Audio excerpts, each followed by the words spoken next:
Hi అండి, welcome back to my channel. ఈరోజు అయితే నేను విలేజ్కి వెళ్ళే రూట్లో కొత్తగా మా సైడ్ అయితే శ్రీ పుణ్యలింగేశ్వర స్వామి టెంపుల్ అయితే ప్రతిష్ఠించారండి.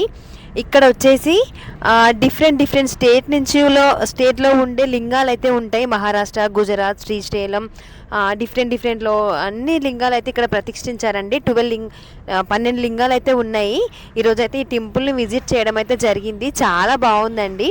ఇక్కడ టెంపుల్లోకి రాగానే కాలు కడుక్కోవడం కానీ అండ్ బస్వన్న కానీ అండ్ గోశాల కానీ చాలా బాగుంది. ఇక్కడ ప్రతి ఒక్కరి ఇక్కడ ఈ పుణ్యక్షేత్రం అంటే దర్శించుకోండి. అండ్ ఇంకెవరైనా ఇక్కడ విరాళాలు ఇవ్వాలంటే కూడా ఇవ్వచ్చు. ఇక్కడ గోశాల కూడా ఉంది. ఈ విరాళాలన్నీ పక్కన అనాథాశ్రయం అయితే ఉందండి, అక్కడికైతే వెళ్తాయి ఈ విరాళాలన్నీ.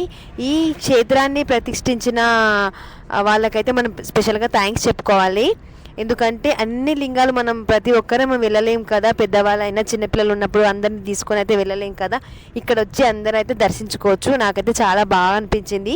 అంటే చాలా పీస్ఫుల్గా కూడా ఉందండి, ప్రశాంతంగా ఉంది. ఇక్కడ కార్ పార్కింగ్ అయినా అంతా చాలా బాగుంది. అండ్ ఈ టెంపుల్ వచ్చేసి ఏ ప్లేస్లో ఉందో మీరు ఎవరైనా విజిట్ అయితే కామెంట్ సెక్షన్లో కామెంట్ చేయండి. అండ్ టెంపుల్ ఫుల్ వీడియో అయితే యూట్యూబ్లో అప్లోడ్ చేస్తాను, చూడండి. Thank you.